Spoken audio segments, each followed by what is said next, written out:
Hello friends, আজ আমরা কথা বলবো আপনি গুগল পেতে কিভাবে নতুনভাবে অ্যাকাউন্ট করবেন। ধরুন আপনি নতুন ফোন কিনেছেন কিংবা পুরনো ফোনেই আপনি গুগল পে ইনস্টল করছেন, সেখানে আপনি কিভাবে অ্যাকাউন্ট ওপেন করবেন সেগুলি কিন্তু আজকে আমরা স্টেপ বাই স্টেপ আপনাদেরকে দেখিয়ে দেবো। তো আপনারা কিন্তু ভিডিওটি প্রথম থেকে শেষ পর্যন্ত দেখবেন, তাহলে কিন্তু এই গুগল পে ওপেন করার সময় আপনার কিন্তু কোনো রকম সমস্যার সম্মুখীন হতে হবে না। তো আপনারা কিন্তু ভিডিওটি খুব মনোযোগ সহকারে দেখবেন এবং গুরুত্ব সহকারে দেখবেন।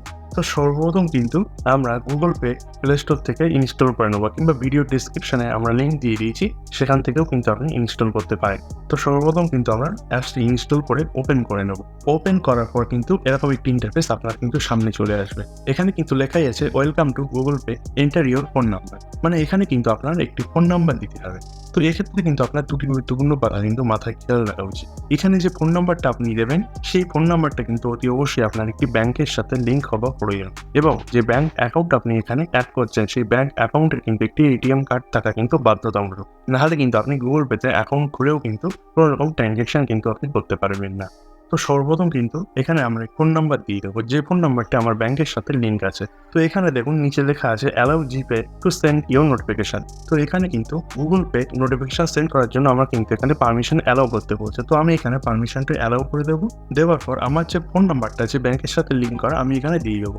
দিয়ে নিচে কিন্তু কন্টিনিউতে ক্লিক করবো।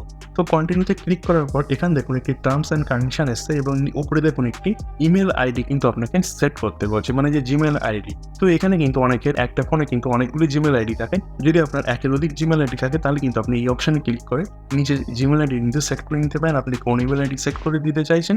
তো আমার যেহেতু একটি ইমেল আইডি, তো এখানে কিন্তু অটোমেটিকলি সেট হয়ে গিয়েছে। তো আমি আমার এই ইমেল আইডি দিয়ে অ্যাকাউন্টটা ওপেন করবো।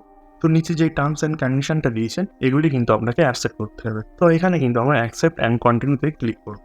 অ্যাকসেপ্ট অ্যান্ড কন্টিনিউতে ক্লিক করার পর কিন্তু আপনার ফোন নাম্বার যেটি আপনি এখানে দিয়েছেন, সেই ফোন নাম্বারটা কিন্তু ভেরিফাই হবে। আপনার ফোনে কিন্তু একটি ওটিপি আসবে, সেই ওটিপির মাধ্যমে কিন্তু আপনার ফোন নাম্বার কিন্তু ভেরিফাই হয়ে যাবে। হওয়ার পর কিন্তু এরকম একটি ইন্টারফেস কিন্তু চলে আসবে, মানে আপনি জিপের মধ্যে কিন্তু চলে আসলেন, এবং আপনার যে পুরো ইন্টারফেসটা এখানে কিন্তু চলে এসছে। এখানে নিচে স্ক্রল ডাউন করেও কিন্তু আপনি দেখতে পারেন এখানে কিন্তু সমস্ত অ্যাপসই কিন্তু আপনার চলে এসছে, মানে আপনি যা যা এখানে করতে পারেন। যেরকম ধরুন আপনি কিউআর কোড স্ক্যান করতে পারেন, পে ইওর কন্ট্যাক্ট, মানে আপনার কন্ট্যাক্ট লিস্টে যারা আছে তাদের কাছে আপনি টাকা পাঠাতে পারেন। মানে সমস্ত কিছু কিন্তু এখানে চলে এসছে। মোবাইল রিচার্জ থেকে শুরু করে ডিটিএইচ রিচার্জ থেকে শুরু করে, মানে A to Z আপনি যা যা এখানে করতে পারেন সমস্ত রকম কিন্তু এখানে চলে এসছে। কিন্তু একটি কথা, এখানে কিন্তু আপনি এখনো ব্যাংকটা অ্যাড করেননি। তো এখানে দেখুন একটি কথা লেখা আছে, start with your bank, send and receive money securely. মানে আপনি কিন্তু এখনো পর্যন্ত যে টাকার লেনদেন সেটি কিন্তু করার জন্য যে ব্যাংক অ্যাকাউন্টটা, সেটি কিন্তু আপনি এখনো অ্যাড করেননি। তার জন্য কিন্তু এখানে দেখুন অ্যাড ব্যাংক অ্যাকাউন্ট কিন্তু এই অপশনটা চলে এসেছে। এখানে যদি আপনি ক্লিক করেন, তারপরে কিন্তু আপনার যে ব্যাংক অ্যাকাউন্টের মাধ্যমে আপনি লেনদেন করতে চাচ্ছেন, সেই লেনদেনের অ্যাকাউন্টটা কিন্তু এখানে সেট করতে হবে। তো আমরা এখানে অ্যাড ব্যাংক অ্যাকাউন্ট এই অপশনের উপর ক্লিক করব। তো এখানে ক্লিক করার পরেই অনেকগুলি ব্যাংকের নাম সহ কিন্তু একটি লিস্ট চলে এসেছে। তো এখান থেকে আপনি আপনার নিজের যে ব্যাংক সেটি কিন্তু সিলেক্ট করে নেবেন। তো এখানে দেখুন অনেকগুলো সিলেকশন আসছে। যদি আপনি না পান, তাহলে কিন্তু ওখানে সার্চ বারে গিয়ে আপনি সার্চ করতে পারেন। তো সার্চ বারে এখানে গিয়ে আমরা ব্যাংক অফ ইন্ডিয়া সার্চ করবো, কারণ আমার কিন্তু ব্যাংক অফ ইন্ডিয়ার অ্যাকাউন্ট।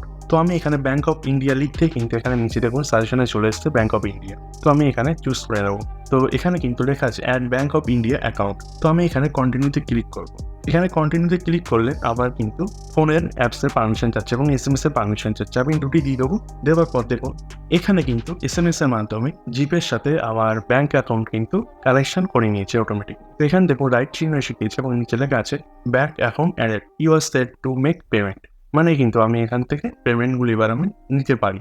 তো এখনো পর্যন্ত কিন্তু আমরা ইউপিআই পিনটা সেট করিনি। তো ইউপিআই পিন সেট করা কিন্তু এখানে অবশ্যই বাধ্যতামূলক, কারণ যদি আপনি ইউপিআই পিন সেট না করেন, তাহলে কিন্তু যদি আপনার ফোন চুরি হয়ে যায়, তাহলে কিন্তু যে কেউ আপনার ফোন থেকে টাকা তুলে নিতে পারে। তাই এক্ষেত্রে কিন্তু অতি অবশ্যই সিকিউরের জন্য আমাদের ইউপিআই পিনটা সেট করতে হবে। তো ইউপিআই পিন সেট করার জন্য ওখান থেকে আপনি কন্টিনিউতে অপশানে ক্লিক করতে পারেন, কিংবা আপনি সরাসরি অন্যভাবেও কিন্তু করতে পারেন। তো আমরা কিন্তু অন্যভাবে করবো। তো আমরা কিন্তু এখানে কন্টিনিউতে ক্লিক করে আমরা এখানে আবার দেখুন হোম পেজে কিন্তু আমরা চলে এসেছি। তো এবার আমরা যেহেতু ইউপিআই পিনটা সেট করবো, তার জন্য কিন্তু আমরা নিচে দেখুন এই যে আইকনটা আছে, এই আইকনের উপর ক্লিক করব। আপনার যে গুগল পিকচার দেওয়া আছে তার উপর আপনি ক্লিক করবেন। করার পর দেখুন আপনার এখানে পুরো বায়োডাটা কিন্তু চলে এসেছে, আপনার নাম লেখা এবং আপনার কিন্তু বায়োডাটা এখানে এসছে। এখানে কিন্তু অ্যাড ব্যাংক অ্যাকাউন্ট এই অপশনের উপর কিন্তু আপনাকে ক্লিক করতে হবে। করলে আপনি যে পেমেন্ট মেথডটা আপনি এখানে ইনক্লুড করেছেন, মানে দিয়েছেন, সেটি কিন্তু নিচে দেখুন এখানে চলে আসছে। আপনি কোন ব্যাংকের অ্যাকাউন্ট এখানে অ্যাড করেছেন। আমি যেহেতু ব্যাংক অফ ইন্ডিয়া সিলেক্ট করেছিলাম, তো আমি ব্যাংক অফ ইন্ডিয়া এখানে সিলেক্ট করে দিলাম। দেওয়ার পর দেখুন এখানে অপশান চলে আসছে এবং আপনার কিন্তু টোটাল ইনফরমেশন কিন্তু এখানে দেওয়া আছে। এখানে দেখুন নিচে লেখা আছে একটি অপশন ফরগেট ইউপিআই পিন। এই অপশনের উপর কিন্তু আপনাকে ক্লিক করতে হবে। তো এই ফরগেট ইউপিআই পিন ক্লিক করার পর আপনার কিন্তু ডেবিট কার্ড এবং এটিএম কার্ডের যে ইনফরমেশন সেটা কিন্তু এখানে দিতে হবে, এবং এখানে কিন্তু আপনার এটিএম কার্ডের যে লাস্ট 6 ডিজিটের যে নাম্বারটা সেটা কিন্তু এখানে এন্টার করতে হবে। তো আপনি এখানে আপনার এটিএম কার্ডের লাস্ট 6 ডিজিটের যে নাম্বারটা আছে সেটা কিন্তু এখানে দিয়ে দেবেন। এরপর আপনার যে এক্সপায়ারি ডেট, আপনার দেখুন এখানে একটি এক্সপায়ারি ডেট মানে ভ্যালিডিটি ডেট বলেও কিন্তু অনেকের লেখা থাকে, তো অনেকের এক্সপায়ারি ডেট বলেও লেখা থাকে। যাই লেখা থাকুক সেই এক্সপায়ারি ডেট কিংবা ভ্যালিডিটি ডেটটাই কিন্তু আপনাকে এখানে দিয়ে দিতে হবে। দেওয়ার পর এই যে অপশনটা আছে এখানে ক্লিক করবেন। এখানে ক্লিক করার পর আপনার কিন্তু সরাসরি 4 ডিজিটের যে ইউপিআই পিন আপনি সেট করবেন সেই অপশানে কিন্তু আপনাকে নিয়ে চলে যাবে। সেট 4 ডিজিট ইউপিআই পিন এই অপশানটা কিন্তু আপনাকে আসবে। তো এখানে আপনার ইচ্ছা মতন আপনি 4 ডিজিটের ইউপিআই পিন সেট করবেন, করে এখানে নিচে গাইড চিহ্ন আছে এখানে ক্লিক করবেন। করার পর আপনি যে 4 ডিজিটের ইউপিআই পিনটা দিয়েছেন সেটা কিন্তু আপনাকে রি-এন্টার করে আবার কনফার্ম করতে হবে। তো এখানে আমরা আমাদের যে 4 ডিজিট ইউপিআই পিন সেটি আমরা আবার দিয়ে দেবো, দিয়ে আমরা নিচে রাইট অপশন এখানে ক্লিক করব। আমাদের কিন্তু এখানে ইউপিআই পিন সেট হয়ে গিয়েছে এবং নিচে দেখুন রাইট চিহ্ন কিন্তু এসে গিয়েছে। এইভাবে কিন্তু আমরা আমাদের ইউপিআই পিনটা কিন্তু সেট করে ফেলেছি। তো এরপরে কিন্তু আবারও আমরা আমাদের হোম পেজে চলে আসলাম এবং এখানে দেখুন আমাদের সমস্ত ফিচার্স কিন্তু আনলক হয়ে গিয়েছে। এখানে কিন্তু আপনি স্ক্যান এনি কিউআর কোড এই অপশনে ক্লিক করে কিন্তু আপনি যে দোকানে কিংবা হাট বাজারে যে কোনো জায়গায় স্ক্যান করে কিন্তু আপনি পয়সা পাঠাতে পারেন যে কোনো কিউআর কোডে, কিংবা কন্ট্যাক্ট লিস্টে আপনার যে নাম্বার আছে সেখানেও পাঠাতে পারেন। নিচের দিকে স্ক্রল করলে দেখবেন আপনার কিন্তু ইলেকট্রিসিটি থেকে শুরু করে ডিটিআইস আপনি সমস্ত কিছু কিন্তু এখান থেকে রিচার্জ করতে পারেন। এর পাশাপাশি কিন্তু নিচের দিকে আরেকটি অপশন আছে চেক ব্যাংক ব্যালেন্স, মানে আপনার যে ব্যাংক ব্যালেন্স কত আছে এই মুহূর্তে সেটাও কিন্তু আপনি এখানে চেক করতে পারেন। এর পাশাপাশি আপনার যে সিবিল স্কোর সেটাও কিন্তু এখানে চেক করতে পারেন। তো এই সমস্ত কিছু ফিচার্স কিন্তু আপনি গুগল পেতে পেয়ে যাচ্ছেন। তো আশা করছি আপনাদের এই গুগল পে ইনস্টল করে ওপেন করতে আপনাদের কোনো রকম অসুবিধা হবে না। যদি কোনো রকম সমস্যার সম্মুখীন আপনারা হয়ে থাকেন সেক্ষেত্রে কিন্তু আমাদের কমেন্ট সেকশনে জানাতে পারেন, অতি অবশ্যই কিন্তু আমরা উত্তর দেওয়ার চেষ্টা করব। ভালো থাকবেন, সুস্থ থাকবেন। আশা করছি আমাদের এই ভিডিওটি আপনাদের ভালো লেগেছে। যদি ভিডিওটি ভালো লেগে থাকে তাহলে অতি অবশ্যই আমাদের চ্যানেলটি সাবস্ক্রাইব করবেন, পাশে থাকা বেল আইকনটি অন করে দেবেন।